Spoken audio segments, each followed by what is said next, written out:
بنورنا الدنيا وننشر في الفضاء أملا ونعلي عزم همتنا فمن طلب العلا وصل.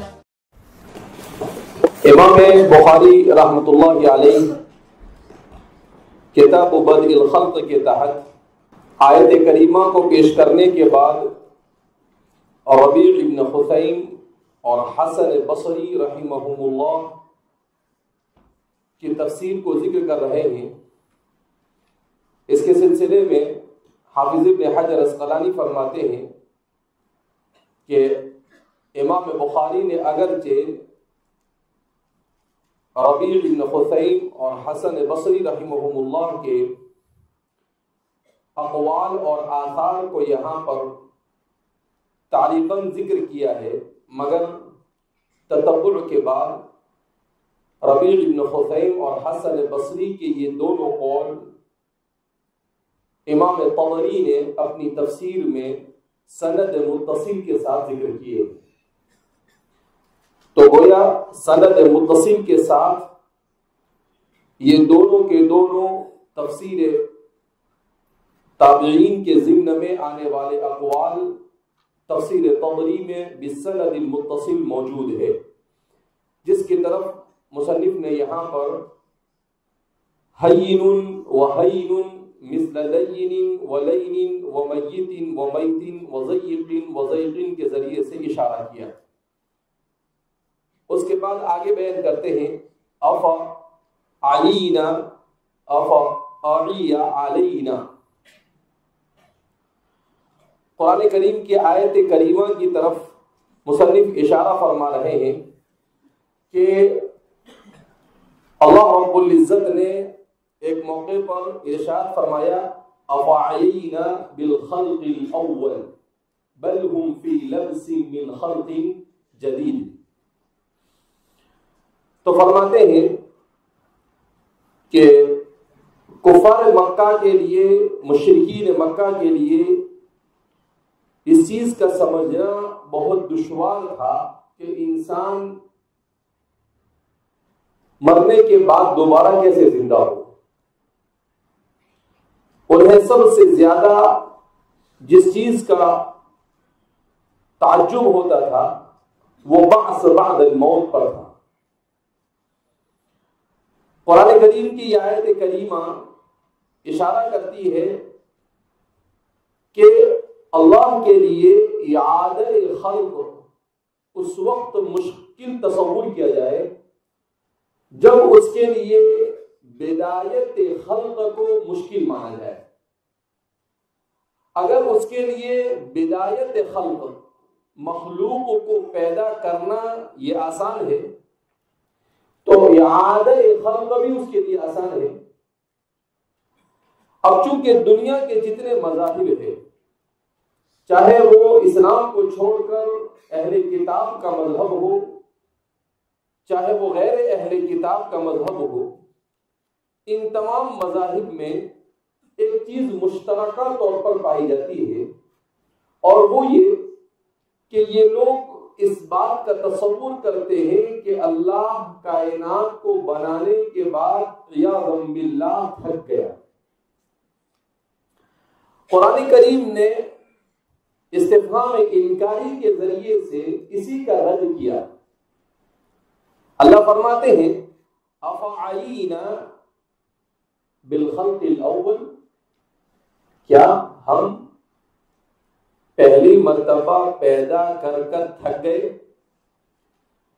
اصل میں علیہ کے معنی عربی زبان میں آتے ہیں العجز عن الشیء، کسی چیز سے عاجز آ جانا. تو اللہ فرماتے ہیں افعلینا بالخلق الاول، یہ کون سی بات ہوئی کہ کیا ہم تھک گئے؟ یعنی ہم نہیں تھکے. اس لیے کہ استفہام انکاری ہے. آپ نے پڑھا ہے بلاغت کی کتابوں کے اندر میں کہ استفہام کی متعدد قسمیں ہوتی ہے. من جملہ و اقسام کے استفہام کی قسم استفہام انکاری ہے. تو یہ استفہام انکاری ہے. تو اللہ نے کہا ہم نہیں تھکے. اگر اس کا ترجمہ کرنے جائے تو سیدھا ترجمہ ہوتا ہے ہم نہیں تھکے پہلی مرتبہ پیدا کرنے سے. جب پہلی مرتبہ پیدا کرنا یہ مشکل تھا، اس میں ہمیں تھکاوٹ محسوس نہیں ہوئی، ہمیں کسی چیز کی درماندگی اور عجز کا سامنا نہیں کرنا پڑا، تو ظاہر سی بات ہے اعادہ تو ہمارے لیے کوئی مسئلہ رکھتا ہی نہیں۔ تو اللہ رب العزت نے انسان جب خالق اور مالک کو اپنے اوپر قیاس کرتا ہے تو اس طرح کے تصورات اور خیالات کی دنیا میں گم ہو جاتا ہے۔ اللہ نے فرمایا کہ ہم پہلی مرتبہ پیدا کرنے سے عاجز نہیں آئے، تھکے نہیں۔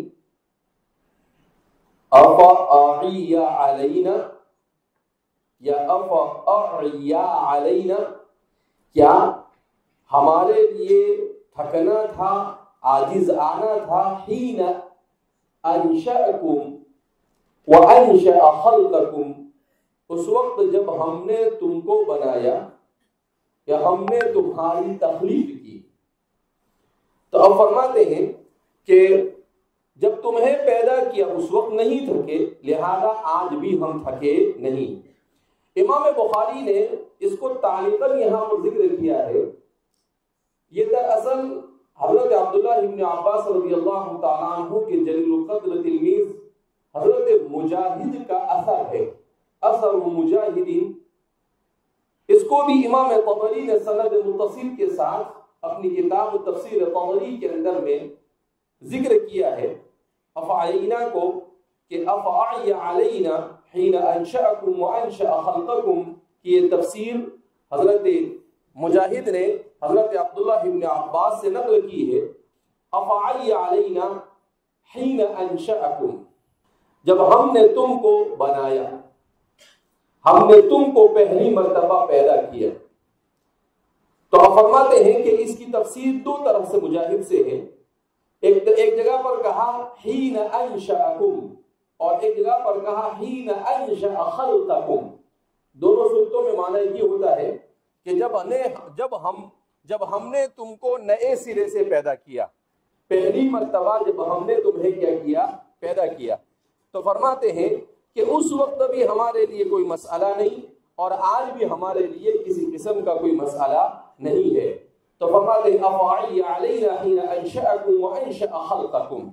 بہرحال انسانی خیالات اور انسان کے باطل نظریات کے ضمن میں ان تمام کے تمام چیزوں کی تردید مصنف کرنا مقصود ہے کہ اللہ کے لیے کسی بھی قسم کے نقص اور کسی بھی قسم کی تھکاوٹ کا منسوب کرنا اللہ کی جانب یہ نہ تو معقول ہے اور نہ ہی یہ کتاب و سنت کے نظریات اور اس کے خیالات کے مطابق ہے۔ لغوب، قرآن کریم کی آیت کریمہ ہے وَلَقَدْ خَلَقْنَا السَّمَاوَاتِ وَالْأَرْضَ وَمَا بَيْنَهُمَا وَمَا مَسَّنَا فِي سِتَّةِ أَيَّامٍ وَمَا مَسَّنَا مِن لُغُوبٍ۔ تو قرآن کریم کی اسی آیت کریمہ کے اس ایک جملے کو لیا، اللغوب۔ مصنف خود اس کا معنی بیان کرتے ہیں، اللغوب النصب، کہ لغوب کے معنی ہے نصب کے۔ لغوب کے معنی کیا ہے؟ نصب کے۔ کیا مطلب نصب کے؟ تو لغوب کے دو معنی ذکر کیے گئے۔ علامہ جعفر الزمخشری رحمۃ اللہ علیہ نے اللغوب کی تفسیر کی ہے الاعیا سے، یعنی جیسے افعینا اوپر گزرا تو اس کو اور اس کو دونوں کو ایک معنی، یعنی عاجز کرنے کے معنی میں، اور دیگر تمام مفسرین اس کے لغوی معنی بیان کرتے ہیں النصب، یعنی لغوب کے معنی ہے تھکنا، النصب کے معنی تھکنا۔ یہ رفع نصب جر والا نہیں ہے، یہاں پر النصب کے معنی آتے ہیں کسی چیز کو گھاڑنا، کھڑا کرنا، اور دوسرا معنی آتا ہے تھک جانا۔ تو چونکہ کھڑے رہ کر بھی آدمی کچھ دیر کے بعد کیا ہو جاتا ہے؟ تھک جاتا ہے، لہذا نصب کو بھی اسی معنی میں استعمال کرتے ہیں۔ تو اللہ فرماتے ہیں وَلَقَدْ خَلَقْنَا السَّمَاوَاتِ وَالْأَرْضَ وَمَا بَيْنَهُمَا فِي سِتَّةِ أَيَّامٍ، ہم نے آسمانوں اور زمین کو اور جو کچھ ان کے درمیان ہے اسے 6 دن میں پیدا کیا، وما مسنا من لغوب، اور ہمیں کسی قسم کی تھکاوٹ نے چھویا تک نہیں۔ اس آیت کریمہ کا سبب نزول یہ بیان کیا جاتا ہے، یہود بے بہبود رسول اللہ صلی اللہ علیہ وسلم کی خدمت میں آئے اور آپ صلی اللہ علیہ وسلم سے اٹھا پٹک سوال کرنے لگے، اور سوال کرتے کرتے وہ پوچھا کہ اللہ کے رسول صلی اللہ علیہ وسلم سے کہ اللہ نے آسمان کو کب بنایا، زمین کو کب بنایا؟ تو رسول اللہ صلی اللہ علیہ وسلم نے انہیں بتایا کہ یوم الاحد سے اللہ نے آسمان اور زمین کو بنانا شروع کیا، اور یوم السبت کو آسمان، زمین اور پوری مخلوق کو بنا کر اللہ فارغ ہوئے۔ جب حضور کی بات ختم ہوئی تو یہودیوں کا ایک عالم آگے بڑھ کر کہتا ہے نہیں ایسا نہیں۔ کہا کیسا ہے؟ کہتا ہے نہیں، اللہ جمعہ کے دن فارغ ہوا اور سنیچر کے دن اللہ نے آرام کیا۔ سنیچر کے دن اللہ نے کیا کیا؟ اس لیے ہم اس کو یوم الراحہ کہتے ہیں، اور اسی لیے ہمارے یہاں پر سنیچر کے دن کیا ہوتی ہے؟ چھٹی ہوتی ہے۔ اللہ نے آرام کیا تو ہم بھی آرام کرتے ہیں۔ تو اللہ کے رسول صلی اللہ علیہ وسلم کو غصہ آیا، حضور نے کہا کہ بھائی جب یہی تھا تو ہم کو پوچھنے کیوں آئے؟ اپنی ہی بات چلانی تھی اور ہماری بات نہیں ماننی تھی، تو پوچھنے کا کوئی سوال پیدا ہوتا تھا نہیں۔ تو اس موقع پر نبی کریم صلی اللہ علیہ وسلم پر یہ آیا کہ بھئی آرام اور راحت کی ضرورت اس کو ہوتی ہے جسے تھکاوٹ محسوس ہو، اور جو تھکے ہی نہیں اسے آرام کی ضرورت کیوں؟ جو تھکے ہی نہیں اسے آرام کی کوئی ضرورت نہیں ہے۔ تو اللہ نے فرمایا کہ وَلَقَدْ خَلَقْنَا السَّمَاوَاتِ وَالْأَرْضَ وَمَا بَيْنَهُمَا فِي سِتَّةِ أَيَّامٍ، کہ ہم نے آسمان اور زمین اور اس کے درمیان جو کچھ ہے ان سب کو ہم نے کتنے دن میں بنایا؟ 6 دن میں بنایا۔ وَمَا مَسَّنَا مِن لُغُوبٍ، اور ہمیں کسی قسم کی تھکاوٹ اور عاجزی نے چھویا تک نہیں۔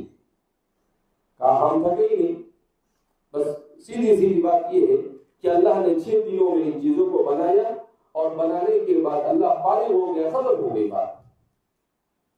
اگر اللہ چاہتا تو 1 سیکنڈ سے بھی کم عرصے میں بنا سکتا تھا۔ انما امره اذا اراد شيئا ان يقول له كن فيكون، وہ کن کہتا تو آسمان، زمین، وما بینہما وما فیہما سب بن جاتا۔ اپنی بہت ساری مصلحتوں کے پیش نظر اس نے اسے 6 دن میں بنایا، لیکن ان 6 دنوں میں بنانے میں اللہ رب العزت کو العیاذ باللہ انسانوں کی طرف کوئی انرجی نہیں لگی۔ اطوارا طور کذا وطورا کذا عدا اطواره ای قدره۔ اب ایک اور لفظ یہاں پر ذکر کیا کہ اللہ رب العزت نے انسان کو اطوار میں پیدا کیا۔ اب چونکہ انسان کے لیے سب سے بڑے جو مسئلے ہوتے ہیں وہ 2 مسئلے ہوتے ہیں، ایک کائنات کی تخلیق کو سمجھنا اور دوسرا خود انسان کی تخلیق کو سمجھنا۔ اب انسان کی تخلیق کی بھی 2 صورتیں ہیں۔ انسان کی تخلیق کی ایک صورت یہ ہے کہ انسان سب سے پہلے انسان کیسے بنا، اور دوسرا اب جو انسان پیدا ہو رہے ہیں، پہلا بننے کے بعد جو انسان پیدا ہو رہے ہیں وہ کیسے پیدا ہو رہے ہیں۔ اس آیت کریمہ میں اللہ رب العزت نے ارشاد فرمایا وَقَدْ خَلَقَكُمْ أَطْوَارًا، سورۃ طور میں لگا وَقَدْ خَلَقَكُمْ أَطْوَارًا، کہ اللہ نے تمہیں اطوار میں پیدا کیا۔ اس اطوار سے مراد تسلسل انسان کی طریقے تخلیق کی طرف اشارہ کہ اللہ رب العزت نے سب سے پہلے انسان حضرت آدم علیہ السلام کو تو بنایا۔ کیسے بنایا؟ مٹی سے بنایا، جس کی تفصیلات ابھی آگے روایتوں کے ذیل میں ذکر کریں گے کہ حضرت جبریل علیہ السلام کو روئے زمین پر بھیجا اور جبریل علیہ السلام کو بھیج کر ہر زمین کے ہر رنگ کی اور ہر علاقے کی مٹی کو جمع کیا، اور جمع کرنے کے بعد اللہ رب العزت نے اس میں پانی ڈالا، پانی ڈالنے کے بعد اسے چھوڑ دیا یہاں تک کہ حمیم مسنون وہ کھنکھناتی ہوئی مٹی کی طرح ہو گیا، اور پھر اس کے بعد وَنَفَخْتُ فِيهِ مِن رُوحِي، اللہ نے اس میں پھونک دیا، تو اللہ کے اس پھونک کی برکت سے اس میں جان پڑی، اور سب سے پہلے بشر حضرت آدم علیہ السلام وجود میں آئے۔ اس لیے فرماتے ہیں کہ حضرت آدم علیہ السلام کو جب اللہ رب العزت نے وجود بخشا تو آپ کی جان یہاں پہنچی ناک پر، جیسے انسان کی جان پاؤں سے جاتی ہے، ایسے آدم علیہ السلام کی جان کا آغاز بھی کہاں سے ہوا؟ پاؤں سے ہوا۔ جب وہ یہاں پہنچی تقریباً وجود ان کے بدن میں پہنچ گئی تو انہیں چھینک آئی، جیسے ہی چھینک آئی تو برجستہ ان کی زبان سے نکلا الحمدللہ، ان کی زبان سے۔ تو سب سے پہلا وہ کلمہ جو بزبان آدم صادر ہوا وہ اللہ کی تعریف ہے، وہ کیا تھی؟ اللہ کی تعریف تھی کہ اللہ تیرا شکر ہے کہ تو نے مجھے کیا کیا؟ پیدا کیا۔ تو آدم علیہ السلام کو بنانے کے بعد اللہ نے اس سلسلے کو آگے کیسے چلایا کہ اول بشر کو تو مٹی سے بنایا، مگر اللہ نے اپنی اس قدرت کا مظاہرہ ایسے کیا کہ آدم کے بعد پیدا ہونے والے حضرت حوا کو حضرت آدم کی کون سی پسلی سے پیدا کیا؟ بائیں پسلی سے پیدا کیا۔ اللہ رب العزت کو مدارک اللہ ہی بعزیز، ہمارے جدت پسند ہے وہ پریشان ہو جاتے ہیں کہ ہڈی سے حوا کیسے پیدا ہوئی؟ ارے بھائی، جو اللہ مٹی سے آدم کو بنا سکتا ہے اس اللہ کے لیے حوا کو پسلی سے پیدا کرنا کوئی مشکل کام ہے؟ کوئی مشکل کام ہے۔ اس کے بعد اللہ نے یہ نظام یہ جاری کیا، یہ پہلے دو عجوبے آدم علیہ السلام مٹی سے اور حوا بائیں پسلی سے، اور پھر اس کے بعد کا جو سلسلہ شروع ہوا تو اللہ رب العزت نے وہ من اعجب العجائب، وہ کیا ہے؟ من اعجب العجائب، اللہ رب العزت نے اس کے بعد نطفے میں انسان کے لیے پیدائش کو مقدر کر دیا۔ الماء من الماء، اس میں پیدا مقدر کر دیا نطفے میں، کہ مادر رحم میں نطفہ جاتا ہے، اور پھر اس نطفے سے بھی اللہ رب العزت حضرت انسان کو وجود بخشتا ہے۔ آج کی سائنسی تحقیق کہتی ہے کہ انسان کے اس نطفے میں 40 ملین بچے پیدا کرنے کی صلاحیت ہوتی ہے۔ کتنے بچے پیدا کرنے کی صلاحیت ہوتی ہے؟ 40 ملین۔ تو اس لیے کہتے ہیں کہ حضرت انسان کبھی بھی مایوس اور نا امید نہیں ہونا چاہیے، اس لیے کہ جب مادر انسان کا سب سے پہلا معرکہ کہاں سے شروع ہوتا ہے؟ کہ انسان کا سب سے پہلا معرکہ اور اس کی ریس اس دنیا میں شروع ہوتی ہے ماں کے پیٹ میں استقرار رحم میں جانے سے پہلے، ماں کے پیٹ میں استقرار رحم میں جانے سے پہلے، کہ جب وہ نطفہ نکلتا ہے اور مادر رحم میں پہنچتا ہے تو یہ تھوڑا سا فاصلہ ہوتا ہے۔ اس تھوڑے سے فاصلے کو طے کرنے کے لیے باپ کے نطفے سے 40 ملین کروموسوم جو ہوتے ہیں وہ دوڑ لگاتے ہیں، ان میں نہ آنکھ ہوتی ہے، نہ جان ہوتی ہے، نہ کوئی دھکا دینے والا، نہ کوئی سہارا دینے والا ہوتا ہے۔ ان 40 ملین میں سے ایک مادر رحم میں پہنچنے میں کامیاب ہوتا ہے، کتنا پہنچنے میں کامیاب ہوتا ہے، اور اسی ایک سے انسان وجود میں آتا ہے۔ کہا کہ جب آپ اپنی پہلی ہی جنگ اور پہلی ہی ریس میں 40 ملین کا مقابلہ کرتے ہوئے جیت گئے تو دنیا میں آنے کے بعد آنکھیں بھی ہے، ہاتھ بھی ہے، سہارے بھی ہے، سب کچھ ہے، اس کے بعد انسان نا امید کیسے ہو سکتا ہے؟ قرآن کریم نے اس قدوس نے مقام پر ذکر کیا اطوار کو، کہ یہ اطوار کیا ہے؟ اللہ رب العزت نے من مضغہ علقۃ عظاما ثم کسونا العظام لحما، ہوتا کیا ہے کہ مادر رحم میں ایک چھوٹا سا حصہ جو بھی آپ کو بیان کیا گیا وہ پہنچنے میں کامیاب ہوتا ہے۔ جب وہ وہاں پہنچتا ہے، پہنچنے کے بعد وہ خون کا لوتھڑا بن جاتا ہے. کیا بنتا ہے؟ خون کا لوتھڑا. پھر خون کے لوتھڑے سے وہ گوشت کے لوتھڑے میں تبدیل ہو جاتا ہے. جمع ہوا خون پہلے ہوتا ہے, پھر جمے ہوئے خون سے کیا بنتا ہے؟ وہ گوشت بنتا ہے. اور پھر اس گوشت میں ہڈی بننا شروع ہوتی ہے, اور پھر وہ ہڈی اور گوشت اپنے نظام کے مطابق برابر سیٹ ہوتا ہے. اور اس طرح سے انسان مادر رحم کی 3 تاریکیوں کے اندر وجود میں آتا ہے. اللہ نے اسی کو کہا خلقکم اطوارا, ہم نے تمہیں مختلف مراحل میں پیدا کیا. کہ مرحلہ اولا میں تم نطفہ تھے, پھر نطفے سے خون کا جمے ہوئے خون کا حصہ بنے, اس کے بعد لوتھڑا بنے. اصل میں مغغتن کہتے ہیں ایسا گوشت کا لوتھڑا جو چبایا ہوا ہو, ایسا یعنی کیمے کی طرح جو ہوتا ہے اس کو کہتے ہیں. وہ اس کی حیثیت میں تم تبدیل ہوئے, پھر ہم نے ہڈیاں چڑھائی. ان تمام مراحل سے گزر کر تم کامل ایک جنین کی صورت میں اختیار کر گئے. جنین یعنی ایک بچہ, ماں کے پیٹ میں جو بچہ ہوتا ہے اسے جنین کہا جاتا ہے. تم جنین بنے, اور جب پورا بچہ وجود میں آ گیا تو پھر اللہ رب العزت نے اسے اس دنیا میں آنے کا انتظام کیا. قرآن کریم نے انہی مراحل کو بیان کیا. قربان جائیے امام بخاری پر, امام بخاری نے تخریج کے سب بڑے بڑے مسئلے کو ایک آیت کے ایک ایک ٹکڑے کو بھیج کے کیا کر دیا؟ حل کر دیا. اللہ کے بارے میں تھکنا کام نہیں. کائنات اللہ نے پہلے پیدا کیا, کوئی مسئلہ نہیں.